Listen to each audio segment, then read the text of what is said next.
ওসমান হাদি রহিমাহুল্লাহ, বয়স তার একেবারেই কম, কিন্তু অল্প বয়সের এই যুবককে আল্লাহ এত মর্যাদা দিয়েছেন যেটা বাংলাদেশের ইতিহাসে এইরকম অল্প সময়ে এত মানুষের দোয়া কারো ভাগ্যে এত বেশি হয় নাই। কোন আল্লাহু আকবার।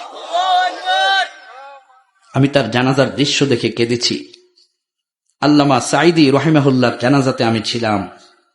আল্লামা সাঈদী রহিমাহুল্লাহর জানাজায় কত লক্ষ লক্ষ আলেম ওলামা কেঁদেছে, ঠিক ওসমান হাদির জানাজায় লক্ষ লক্ষ আলেম ওলামা, ইমানদার, নামাজি, জান্নাতি মানুষেরা কেঁদেছে। আল্লাহু আকবার।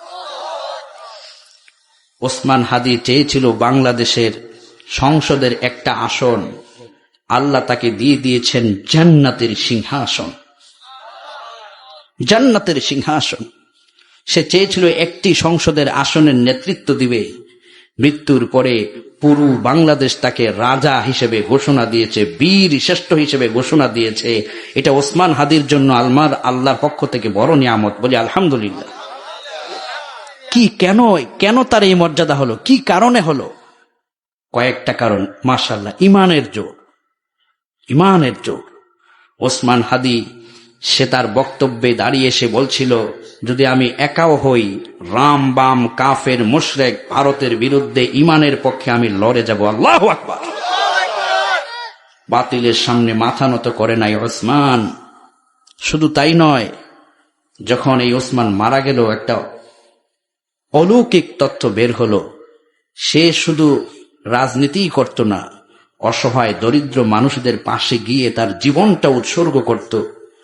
একজন মা যার চিকিৎসার পয়সা নাই, বাঁচার টাকা নাই, পয়সা নাই, মৃত্যুর খবর শুনে ওই মা অশ্রুসিক্ত নয়নে কান্না করছে।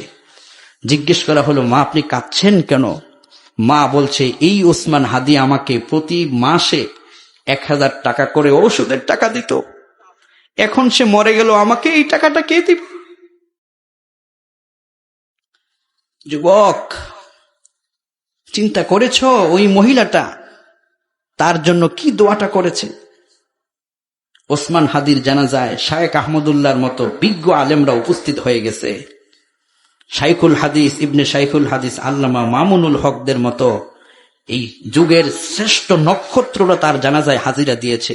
যেই আলেমদেরকে এক মজলিসে দাওয়াত দিয়ে পাওয়াও সম্ভব না, সেই সমস্ত তারকাতুল্য যুগের শ্রেষ্ঠ শ্রেষ্ঠ আলেমরা ওসমান হাদির জানাজায় বিনা দাওয়াতে তার জন্য দোয়া করেছে। এর চাইতে বড় পাওয়া আর কি হতে পারে? কি হতে পারে? কি হতে পারে? শুধু তাই নয়, তার স্ত্রীর একটা উদাহরণ আমাকে কাঁপিয়ে দিল, আমার হৃদয়টাকে। এখনো পর্যন্ত কোন স্যাটেলাইট চ্যানেলে তার স্ত্রীর একটা চেহারা কেউ দেখতে পায় নাই। কত সুন্দর পর্দা! আল্লাহু আকবার।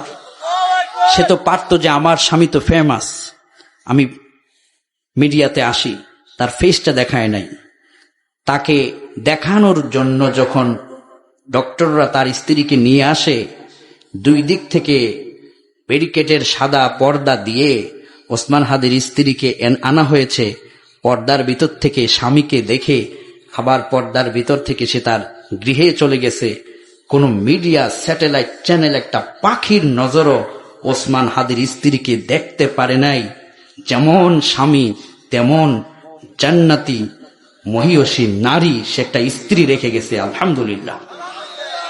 ওসমান হাদির স্ত্রীকে আমি বলবো, আল্লাহ আপনাকে হযরতে যুগের খাদিজা রাদিয়াল্লাহু আনহার মতো কবুল করুন। ওসমান হাদির সন্তানটার দিকে আমি তাকালাম, 6-7 মাসের সন্তান, এখনো সে বাবা বলতে পারে না। আমি আজকে আপনাদেরকে নিয়ে দোয়া করি, ওসমান হাদির সন্তানকে যেন আল্লাহ যুগের শ্রেষ্ঠ মুফাসসির, কোরআনের পাখি আল্লামা সাঈদীর মতো বানায় দেয়। সেজন্য আগামীতে বাংলাদেশের ইতিহাসে তার বাবার চেয়েও আরো বড় ভূমিকা জাতির জন্য রাখতে পারে, বলেন আমিন। ওসমান হাদি, তুমি আজকে কবরে পড়ে আছো, দেখো মাহফিল তোমার জন্য, এই তরুণ যুবকগুলো কিভাবে তোমার জন্য দোয়া করছে। এটা তোমার জন্য বড় সৌভাগ্যের। আল্লাহ ঘরে ঘরে ওসমান হাদি বানায় দেখ, বলি আমিন। এবার আসি, কেন ওসমান হাদিকে হত্যা করলো? কি কারণে হত্যা করলো? একটু লক্ষ্য করুন। ওসমান হাদি সে কি মেম্বার ছিল? চেয়ারম্যান ছিল, মেম্বার অব পার্লামেন্টের কোনো সংসদীয় আসন নাই, একটা মেম্বারও না, চেয়ারম্যানও না, তার এত মর্যাদা কেন হলো? কারণ হৃদয়ের গভীর থেকে সে চেয়েছে বাংলার এই মাটি যেন কোরআনের ঘাঁটি হয়ে যাক। ওসমান হাদির এই রেখে যাওয়া স্বপ্নটা যেন আমরা আগামীতে তরুণ যুবকেরা বাস্তবায়ন করতে পারি, বলেন ইনশাআল্লাহ।